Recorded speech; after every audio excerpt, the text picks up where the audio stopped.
السلام عليكم وازيكم عاملين ايه؟ رمضان كريم عليكم وكل سنه وانتم طيبين، لان انا متاكد اني هنزل الحلقه دي في رمضان. فيديو النهارده هيبقى فيديو خفيف، مجرد فضفضه عن ايه اللي حصل للشركه كانت متربعه على عرش العاب الموبايلات ورحله صعودها من القمه للقاع. النهارده هنتكلم عن شركه جيم لوفت. اكيد سمعت عن الشركه دي قبل كده، او على الاقل شفت اللوجو ده في حته قبل كده. ففي فيديو النهارده هتكلم عن رحلتها من النجاح للفشل. فلو انت مهتم بالحوار ده اعمل لايك واشترك في القناه لو انت لسه مش مشترك، ويلا بينا نبدا الفيديو. ده اسمه ميتشل جيرمو، واللي اسس الشركه سنه 1999، والعيله بتاعته كانت شغاله في مجال الزراعه، بس بعد كده نقلوا شغلهم لاجهزه الكمبيوتر وبعد كده الالعاب. واللي انت ما تعرفوش ان ده كان واحد من مؤسسين شركه يوبي سوفت. المهم لما عمل الشركه دي ودخلوا في سوق العاب الموبايلات لاول مره كسحت الدنيا. ده بجد، لان بامانه يعني يا جماعه، ايه اجمد لعبه موبايل انت شفتها في الوقت ده؟ ايه انجري بيردز؟ افخم حاجه في التاريخ صابوي، اللعبه اللي اتشهرت حوالين العالم وباعت ملايين، وبالنسبه لناس كتير كانت طفره. اللي هو ايه ده؟ ايه اللعبه دي؟ لعبه على الموبايل؟ يا لهوي ايه ده! الشركه دي بقى لما ظهرت كسرت التوقعات. كانت بتقدم العاب على وقتها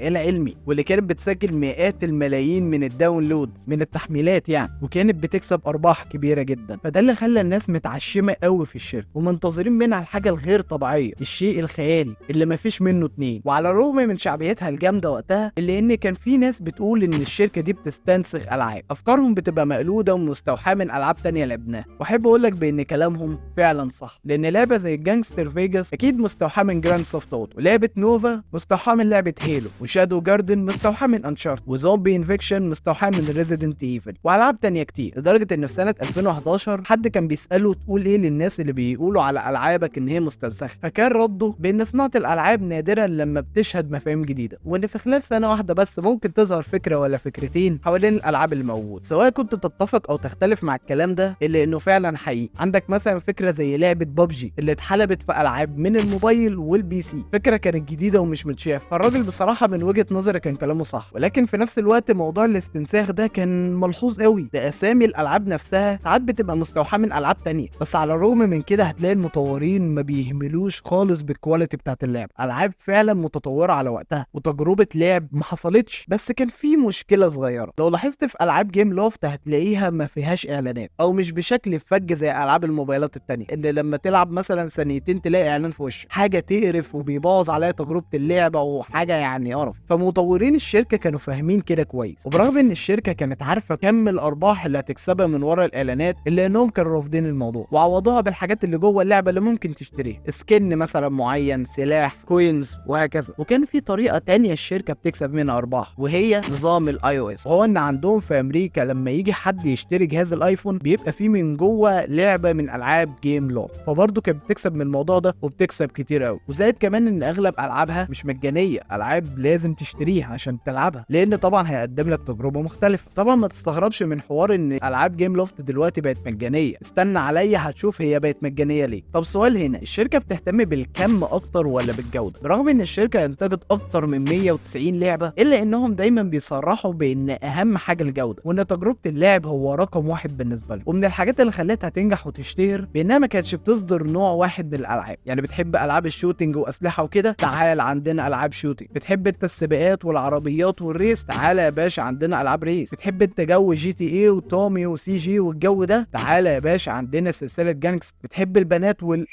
يا اسطى ده؟ احترم نفسك يا اسطى، احنا في رمضان.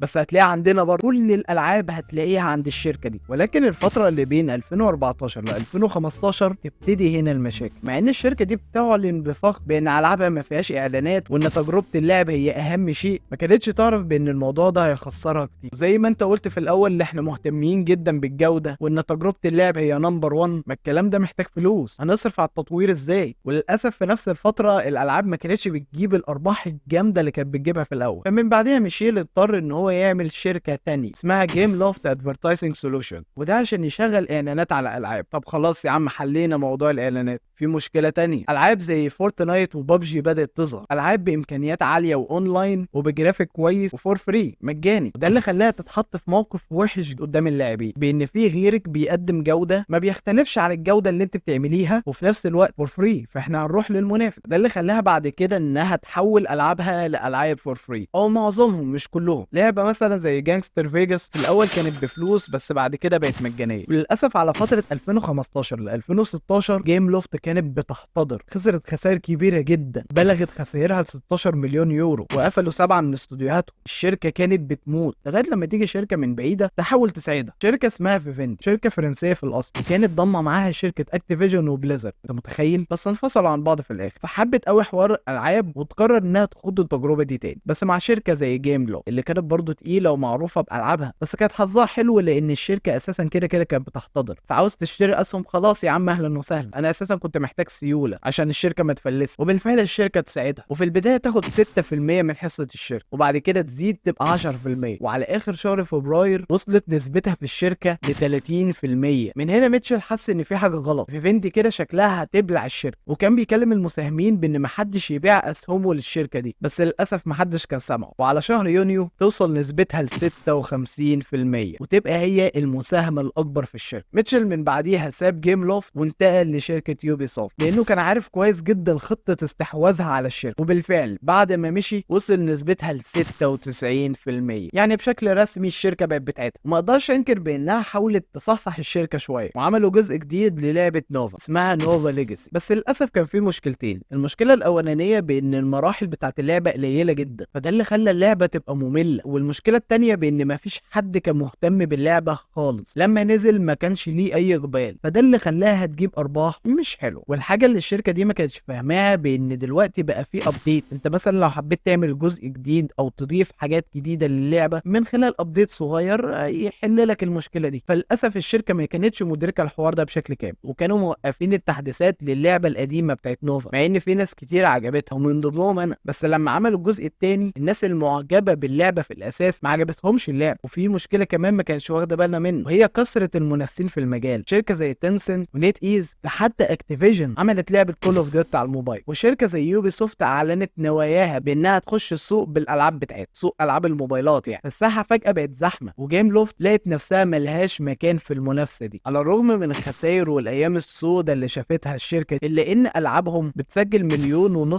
تنزيل في كل شهر، واكتر من 70 مليون شخص مهتم بالعابهم. هو الشركه زمان كانت بتجيب اضعافهم بس احسن من ما فيش، ومع ان الشركه فشلت في انها تلاقي مكان ليها قدام المنافسين، لقت نفسها في العاب البي سي اكتر، ولعبه زي ديزني دريم لايت فالي كانت من اول العابهم على البي سي. باختصار الشركه لقت نفسها في العاب البي سي والكونسولز اكتر، وما بقاش ليها مكان زي زمان لالعاب الموبايلات، وده بسبب بانها بتقدم جوده كويسه وناس عجبتها، والناس حاليا مستنيه لعبه جانجستر نيو، واللي انا بصراحه مش عارف هي هتنزل امتى. وبس كده، ادي يا سيدي قصه جيم لو ورحلتها من الصعود للهبوط، بس ما نقدرش نقول هبوط قوي لانهم لقوا نفسهم في صناعه تانية. فاكتب لي تحت في التعليقات ايه اكتر لعبه بتحبها للشركه دي، ولو عجبك الفيديو اعمل لايك، ولو انت لسه مش مشترك معايا في القناه اشترك معايا في القناه. شكرا جدا جدا ليكم على المتابعه، سلام عليكم.